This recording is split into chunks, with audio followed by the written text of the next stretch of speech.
this. We're opening the show. Welcome to another episode of Good Guy, Bad Guy. I am your humble host, Chael Son, and joined by Daniel Cormier and the BMF himself, Dustin Poirier. What's happening, fellas? Well, I'm going to just tell you one thing, man. I feel like my skin looks better in Miami. It just feels good on me. It tingles.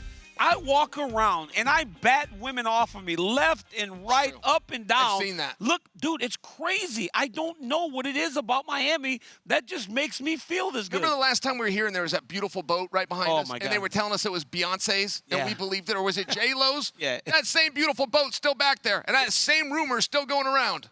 Dustin, it does not What's up, Dustin? matter. What's up? How are you, my man? It does not matter what they tell Chael and I. We're very gullible, and we believe it. One thing that people told us last year, we walked the streets and we said, who's going to win, Benoit Saint-Denis, Dustin Poirier? They said Dustin Poirier, and you got it done last time we were here. I did, man. My first show I ever worked for ESPN was here in Miami when Izzy fought. So coming back here, being at this arena that I've fought, and being so close to my training camp here, it's 45 minutes away to American Top Team. I love South Florida. But Coconut Creek is no Miami. I mean, stop No. trying to act as if it's as cool as this city here. Don't do that, Dustin. Do not do that. Guys, we are here for UFC 314. Volkanovski versus Lopes. That happens Saturday night, 10 p.m. Eastern, 7 p.m. Pacific. You can get it at ESPNplus.com/PPV. Chael, the main card has the championship fight, but Michael Chandler takes on Paddy Pimblett. Yair Rodriguez welcomes Patricio Pitbull to the UFC. Bryce Mitchell and John Silva, they are calling that the people's main event. Nikita Krylov takes on Dominic Reyes, who all of a sudden is on a run again after having a very bad time inside the octagon. But my question to you two are, Chael Sonnen first. Monday, we like to do the Monday's headline. Sure. After a big pay-per-view, we wonder what's going to be talked about on Monday. So Monday's headline, in your opinion, Chael, will be what after UFC 314? I think people are going to be making an argument for the next opponent for Paddy the Baddy. Not to mention, 155 only has one piece of clarity, which is that Dustin and Max are matched up. After that, we don't have anybody for Sarukian to fight. We don't have anybody for Ilia Topuria to fight. We don't have anybody for Justin Gaethje to fight. I believe that the bosses of the UFC are sitting and they're waiting for the outcome of Pimblett and Chandler, and that outcome is going to take one of those pieces off the board, and I'm excited to see. That's a good headline. DP, what do you think Monday's That headline didn't will be? sound sincere. No, It's a good headline. It kind of brushed over Can I it. tell you what the problem is? You just said the one thing we know is Dustin Poirier and Max Holloway are matched up. That's all I we don't know know. that that's true, though. I don't either. You know what I'm saying? That's the problem. I I'm don't either. trying to move away from it because I know what you're doing, right? Yes, I know what you're doing. So and Dustin's sitting there like, Dustin's all. Maybe. Hey, I started sweating when he said that. Dustin's all. I'm not Maybe. supposed to tell nobody. I don't know for sure. Dustin, We could look into it. what's your headline going to be? Monday morning, Volkanovski is still him. Wow, really? Wow. Yeah, You think that's going to be the call? I think so. Man, that's crazy because It'd be huge. that would be a massive win for Alexander Volkanovski if he won. Let me tell you my Monday's headline, and it's a little general because that's what I do. Miami just always delivers, right? We generally will bring a big star to Miami. Israel Adesanya headline this place. Then last year we had Sean O'Malley headline this place. This year we have Alexander Volkanovski headline in this place. But I believe that this setting makes for fighters to kind of fight outside of themselves. I think that having John Silva and Bryce Mitchell on the fight card, having Nikita Krylov taking on Dominic Reyes early, and then the prelims are very good in their own regard. I think that is going to be, can we start doing Miami 2 times a year opposed to once? Because I believe that this setting makes for some tremendous fights. There is something special about Miami. And I remember the last time we were here, I believe it was called 299. But, of course, we had UFC 300 coming up. And 299 ended up doing a gate, thanks to Dustin, amongst some others, but of $4.2 million. And that was record-setting at the time. That all of a sudden put some real pressure on 300. Well, all of a sudden, a lot of people were saying, listen, I don't know that 300 can outdo 299 because it was done so well. And the people here do deserve it. I mean, if you come out in droves like that and you show that kind of support to Dana White, it's no surprise that he will then return the favor. Yeah, it's kind of crazy that it took so long for Miami to become a yearly stop for the UFC because of this, right? It's beautiful. The city's vibrant. It has so much. But headlining the card is Alexander Volkanovski. And so many people are talking about Alexander Volkanovski and his legacy, right? He's 37 years old now. He's a guy that has been at the top. He's fought 10 straight title fights. He's taking on Diego Lopes. But when you have a star like Volk or a fighter like Volk, he is the story. My question to you, Dustin, I'll start with you. Yep. If Alexander Volkanovski wins, many will still consider him the greatest featherweight of all time. But what if he loses? Is that distinction tied to him just winning this weekend? I mean, winning this weekend, reclaiming the throne is huge in his career. But his career is set. I mean, the things he's done in the featherweight division, a win or a loss doesn't change what he's done. His track record, his championship, he's a legend regardless. And it's just Very impressed by him. I can tell you have an admiration for him. That's a nice compliment. That's very sweet. He's a real fighter. The guys like that, I really appreciate in the sport. But is he the greatest featherweight of all time, win or lose? Yes. Yes. Yes, I think that he is too. I just know his history says if you're at a certain age and you lose your spot, you never get that spot back. When they bring you into that same opportunity, but with a younger opponent, you're never going to get your spot back. And I think that it's a very big problem. And I also think we're going to know right off the bat, whoever wins the first round of this fight is going to win every round of this fight. Like this one's not a back and forth tit for tat. Volk's either still got it or Volk is not going to beat Lopes anywhere. And listen, DC, this guy is coming off some tough fights.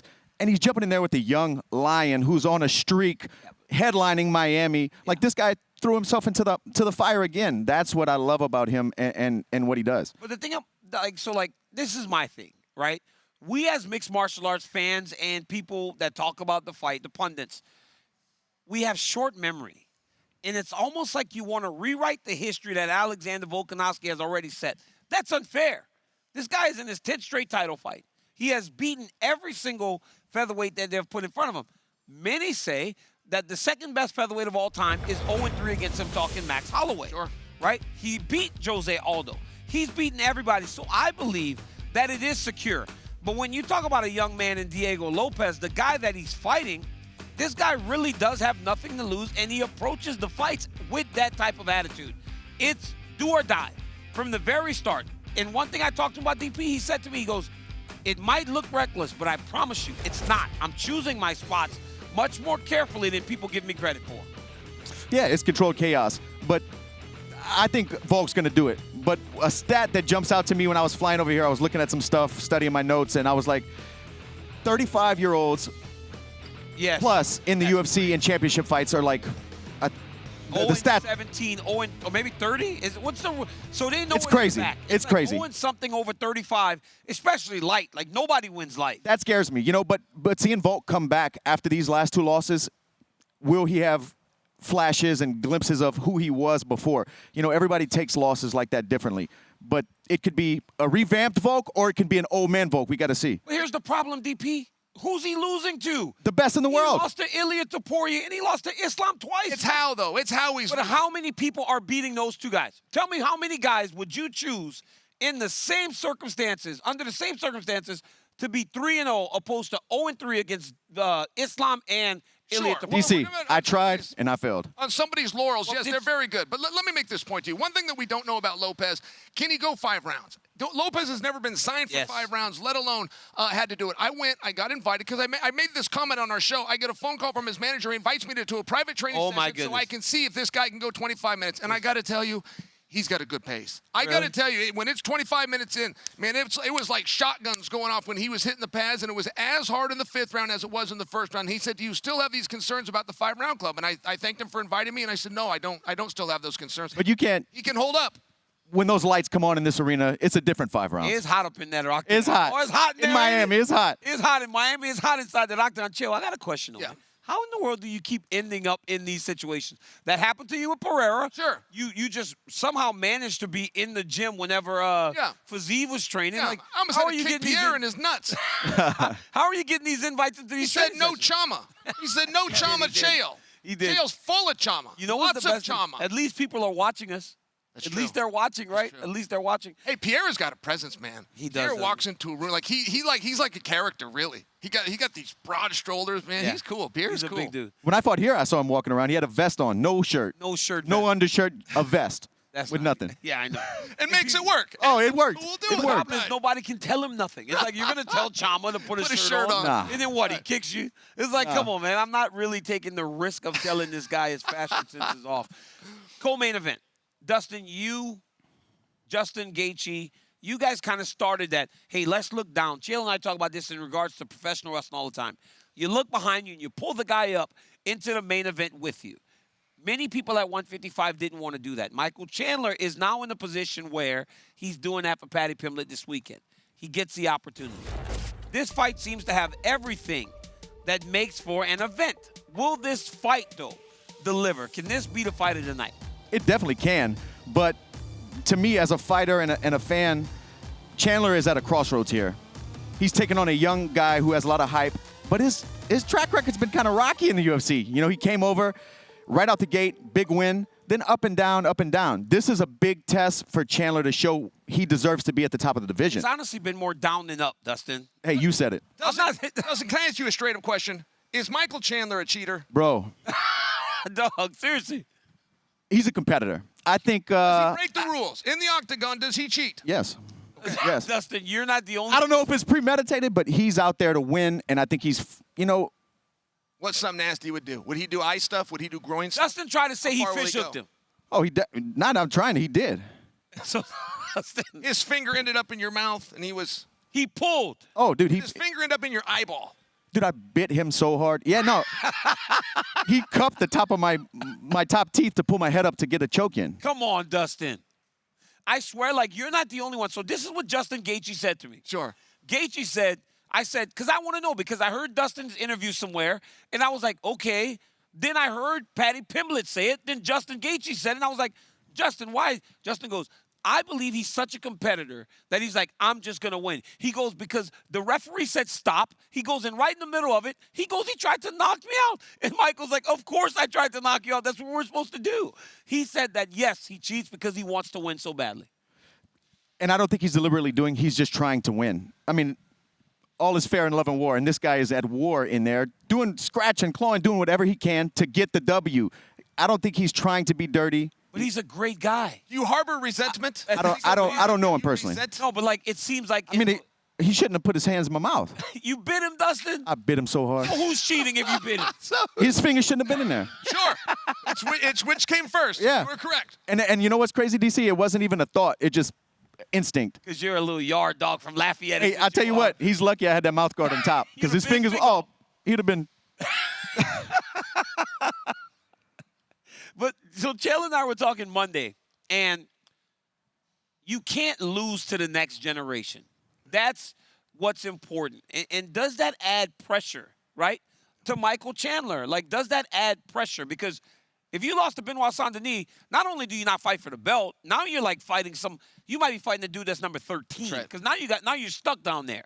How important is it for Michael Chandler not to lose to the next generation? I mean, it's hugely important. Listen, he's been in the top of the lightweight conversation since he got into the UFC with his win over Dan Hooker. And like you said, it's been some downhill since that. But does he deserve to be in the top 5? He's been a staple for the last couple of years in the top 5 of the division. He can't lose this fight. You know, if he goes out there and wins this fight, okay, this guy maybe deserves to be in there. You know, but he has to do something big after that. And for Paddy, bro, if he beats Michael Chandler, it's only, I mean, now he's fighting the top 5. Yeah, he's on the cusp of a title fight. Yeah. Is that unexpected though? Like that he's done as well as he's done? I think he's just so unorthodox and awkward. You know those guys in the sparring room, they don't do things technically. They don't do, not saying he doesn't have good technique, but they're just awkward. His punches, his kicks, his movement is a different timing, and that's awkward to deal with. Yeah. Chael, Paddy Pimblett famously would just get really big after fights. He had twins, and there is no more Paddy the Fatty. He's like more locked in. He seems more serious. What do you think changes when a person has kids? Because it seems as though Paddy Pimblett has made a complete, is it 180 or It's a 180. Yeah, because if you do 360, you're back in the same spot. Yourself all the way yeah, around. so he's done it's a like 180. the hokey dokey. Yeah. It's a 180. I'll tell you, the way I speak about Paddy is a lot different than the way I used to speak about Paddy. Yes. I thought he was a regional sensation. I thought geographically you could sell some tickets, get it close to England. He's not going to headline anything. You bring in another guy that's pretty good on the microphone. You can have a little bit of fun back and forth. Right now, there is nothing about Paddy Pimblett that is telling me he can't be world champion. And he's got to get through Michael Chandler. And one of the problems of getting through Michael Chandler is how are you going to do it? Are you going to take him down? Pretty unlikely. Are you going to choke him out? Pretty unlikely. But could you get into a dogfight? I think, Dustin, you submitted him, more times.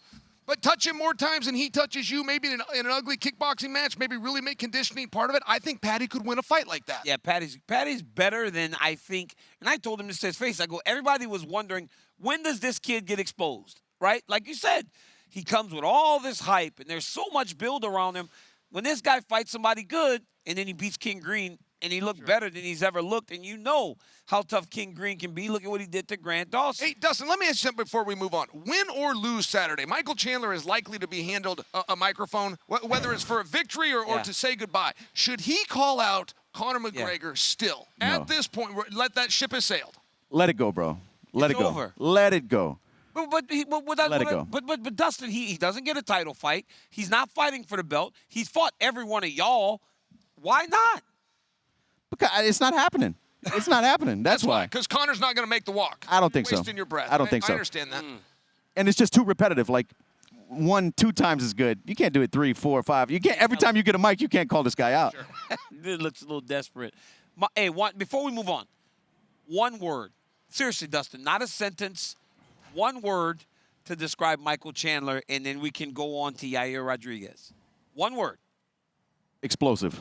Explosive. Oh, Explosive. That was sweet. That's sweet. Yeah, that's a kind word. I kind of thought it was going to start with a C. I and thought he with was an going R. to say cheater. I mean, because I heard his interview, and he sounded really, really pissed off.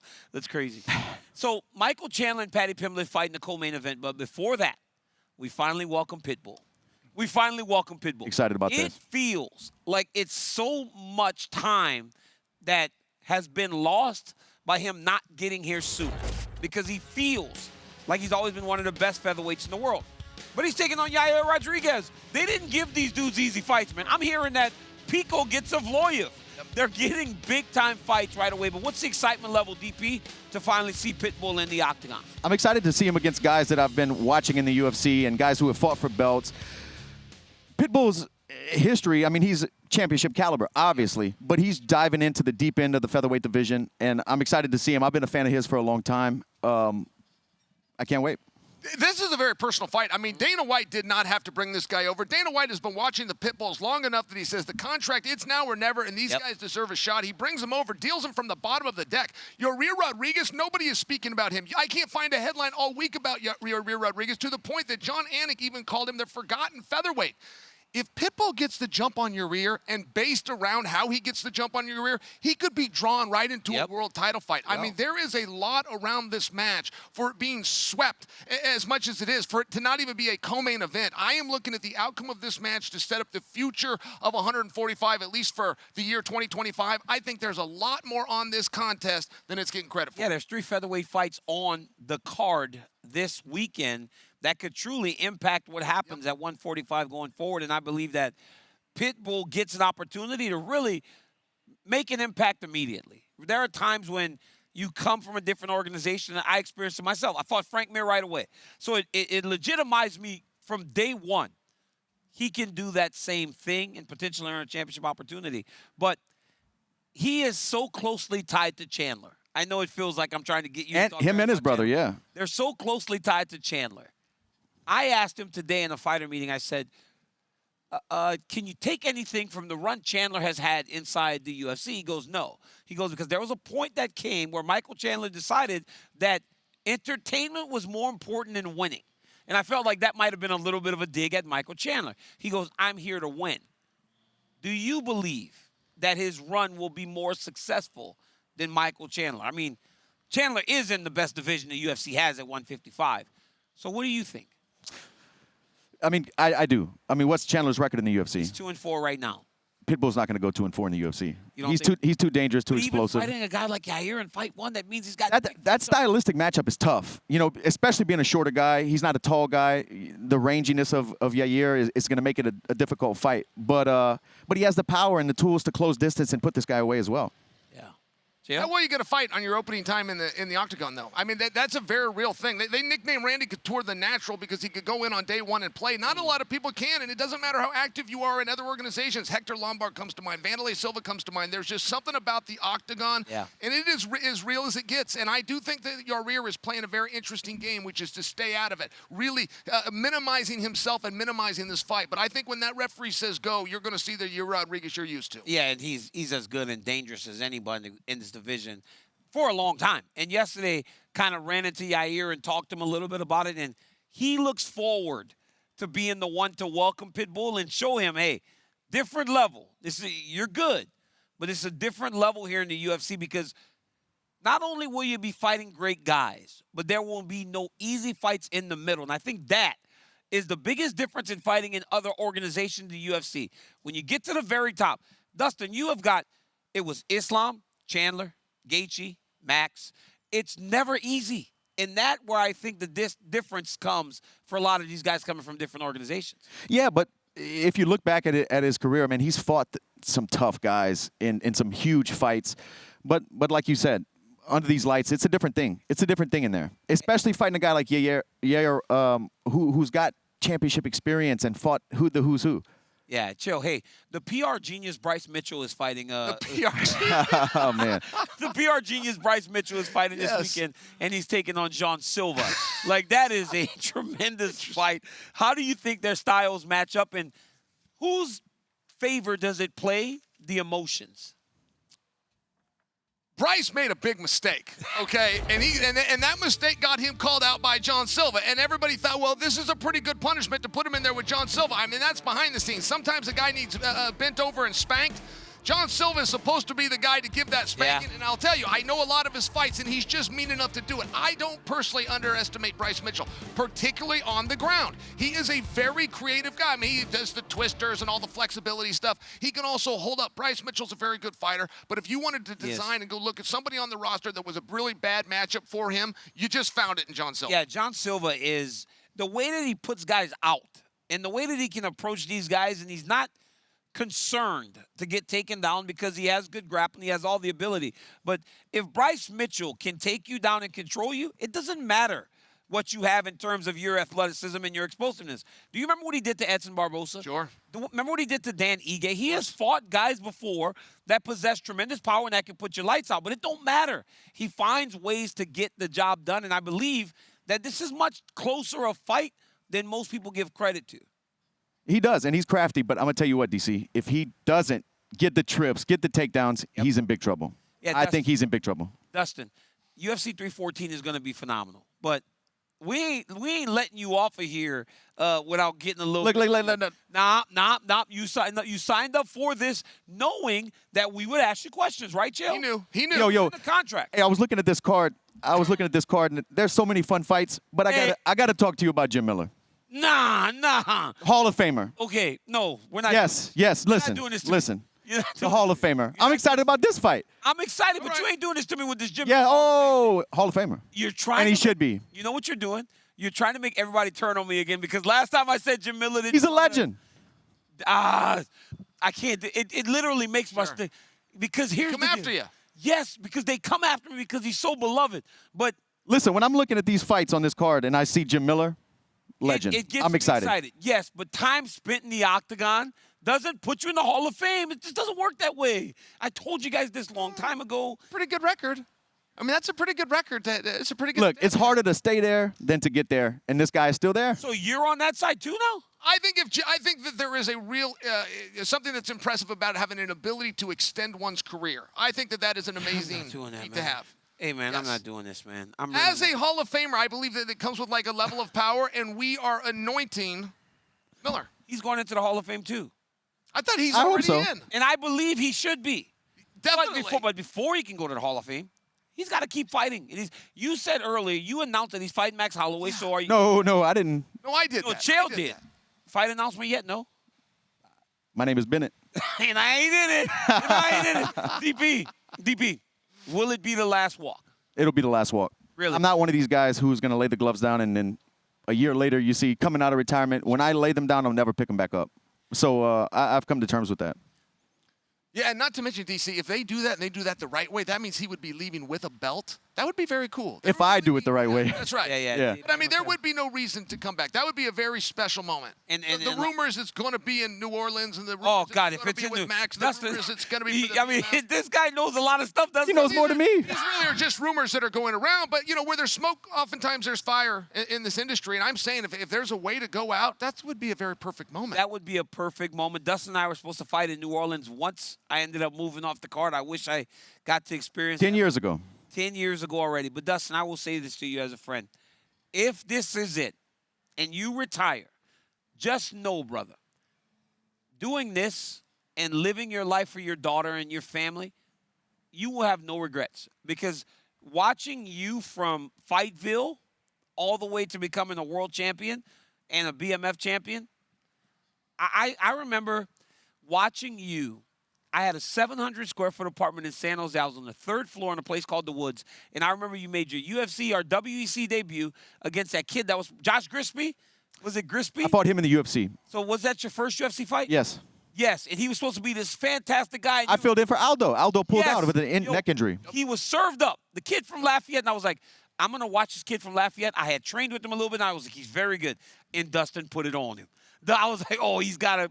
I think they thought it was a tune-up for him. Yes, and your career has been phenomenal, dude. Watching you gives us so much pride being from Louisiana. If you walk away, you left a great legacy. You're the man. Hey, coming from a champion, it means a lot to me. I got one last question for you. If you were stuck on a deserted island with either Conor McGregor or Michael Chandler, who would you want it to be? One of them's coming. Chandler.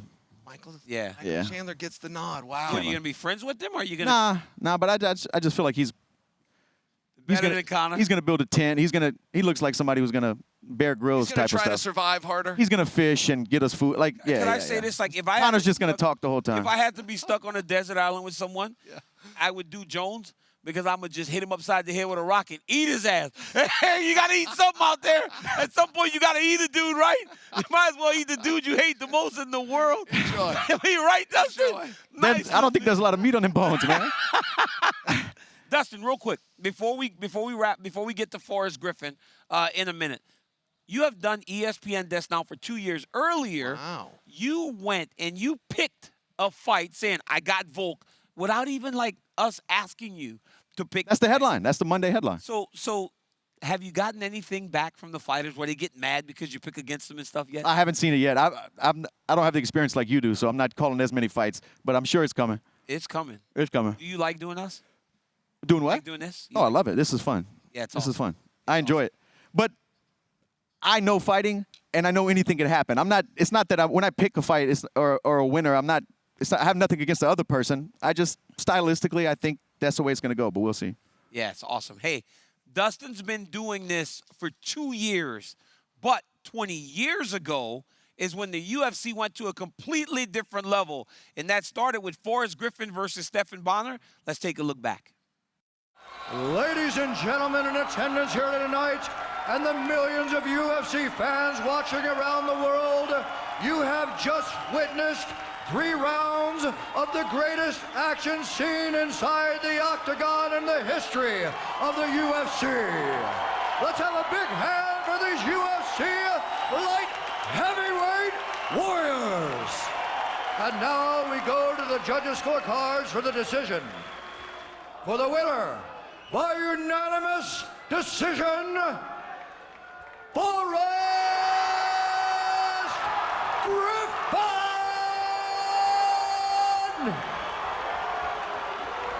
That right there, ladies and gentlemen, single most important and impactful moment in mixed martial arts history for my money.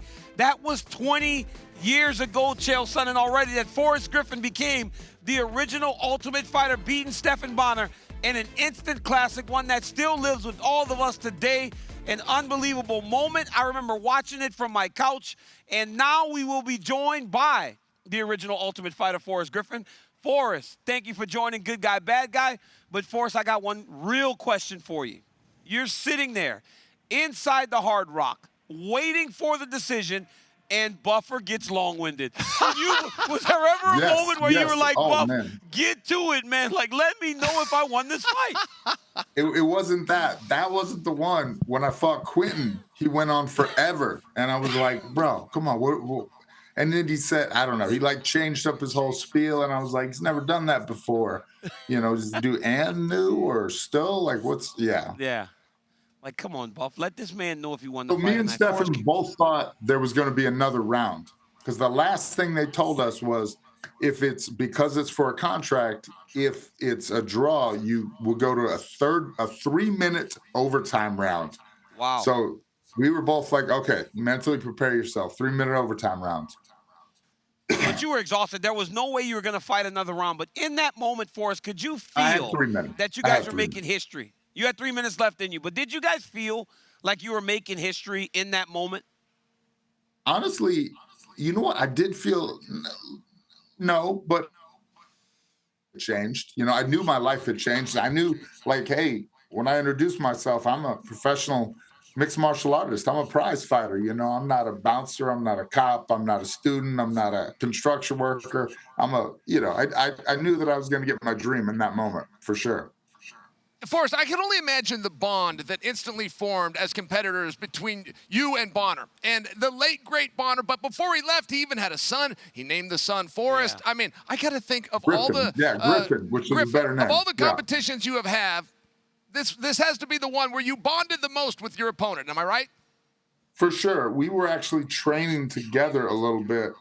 Well, we trained together a lot because he would always come through Vegas, but we were training together when we found out we were going to fight each other a second time.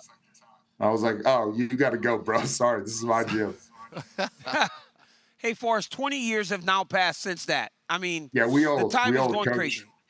Hey, yeah, we're old. Yeah, that's the problem, right? But, Forrest, your impact in mixed martial arts was long past the Ultimate Fighter to becoming a UFC light heavyweight champion of the world.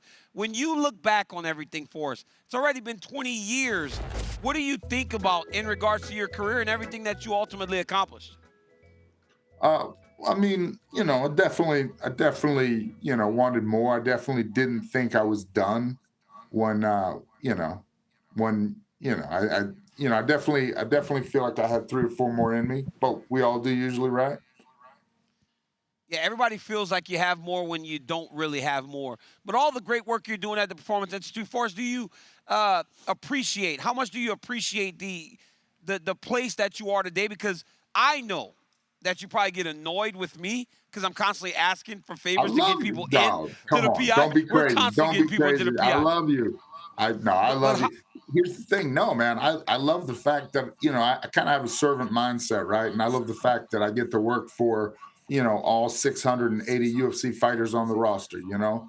And I've even started working with some of your guys, you know, from the Ultimate Fighter that are going to be in the UFC here fighting in the finale of the pretty soon. So, yeah, no, I mean, I love the job. I love to kind of be, you know, kind of just be a positive presence to these guys and kind of show them what's, you know, kind of the best way to do things. Again, you know, if you think about what we do here, we want, you know, we want these guys.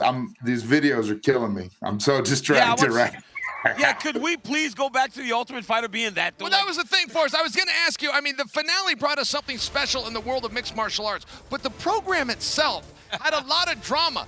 Do you have good memories of the house? Was there a lot of boredom? You guys were left to fill and entertain yourselves. That'd be a good way to put it. Would you agree? Absolutely. So, you know, the human body doesn't have the ability to remember pain. So looking back, it all seems awesome. But I think at the time I was pretty like miserable and bored. And I was like just tired of seeing the same people and no books, no movie, like nothing.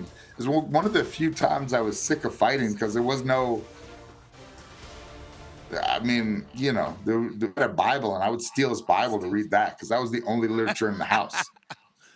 Hey, Forrest, you know, right now you watch the kids on The Ultimate Fighter, and they're all professionals. The one thing that we fell in love with on the show a lot of times is those guys were wild. Like, what are some of the wildest moments you remember from? Because, again, it was taking students and cops and people that were, like, trying to change their lives, sticking in the house with a whole bunch of other fighters, and then saying, make TV. Do something that's going to make people interested. And it seemed like, look at Diego Sanchez, man. It seemed like they got the memo, and they tried to make it interesting.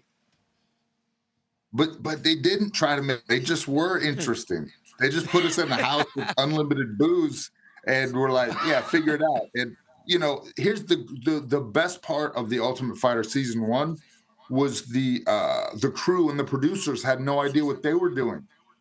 The first day we go into the house, there's like Pop-Tarts, diet soda.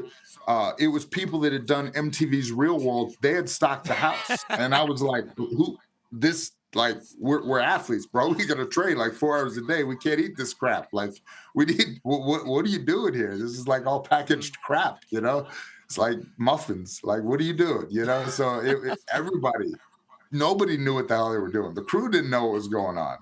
You know, you had you used to have female sound women. The first season I was there, and I'm like naked, shaving in front of the thing, and a female sound woman walked in, and I'm just like, we just do this? Like, I just, like, okay, I guess I'll shave. I don't know. That's funny. Like, they figured that out. Let's not do that anymore. And Forrest, it's been reported, some people say it's been misreported, that when you, the cast, got there, you were not aware that you were actually members of a tournament, that you were not aware that you were actually going to fight all the way down from a quarterfinals, semifinals to one man was left standing. Is that true? Did you arrive on set not realizing you were going to have to compete? So first off, I was a late replacement, so I didn't get the brief everybody else did. But my understanding was that at the end, because why did they have these challenges? The first challenge, people got eliminated that didn't fight. So my understanding was that the best two middleweights and light heavyweights would fight at the end. So what that was for me and Bobby Southworth was, okay, we have about 50 days to make the weight. And they were like, nah, y'all fighting in like 9 days. What? That's hilarious. So I knew there were fights, but I thought they were at the end. I thought it was like reality tournament style. You get eliminated because you don't, I don't know, bob apples fast enough or some nonsense. And then you fight, which, you know, they had a much better idea. You know, let's skip this and let's go straight into fighting. But they'll say that like you were going to fight, but why did they have the first eliminations, the first two people, like Chris Stanford, he never fought on the show. You know what I'm saying? Like there were 2 or 3 people that never fought on the show. They just got eliminated through like weird, like drag this, carry that, like run water up the stairs. You know what I'm saying? It was like a real reality show, like where they were doing like Real World the Challenge and all those things. Forrest, Chael and I are coaching on this season of the Ultimate Fighter. Chael and I are coaching on this season of the Ultimate Fighter. You were there with us on the set, getting to know some of these athletes that are on the show this year. How much different does it look today opposed to what you saw back when you were on the show?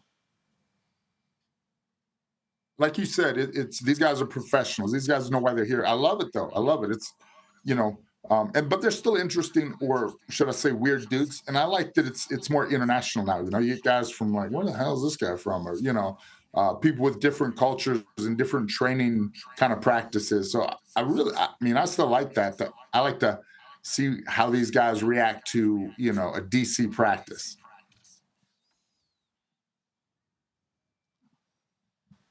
Just ask him something. Anything? Could it be anything at all? Yeah, ask him anything. Forrest, are you coming out to Miami for the fights? We're out here in Miami. I am It's not. beautiful. We don't know if you're here. We kind of feel like you're left out. You're in a nice little office. It's got a basketball in the background. Does the basketball have anything to do with MMA? We're up here, you know, Daniel just dying to know about that ball. Oh, it's signed by the I don't know, the Steph Curry. When they won the championship, they were all out here and they all signed it, I think.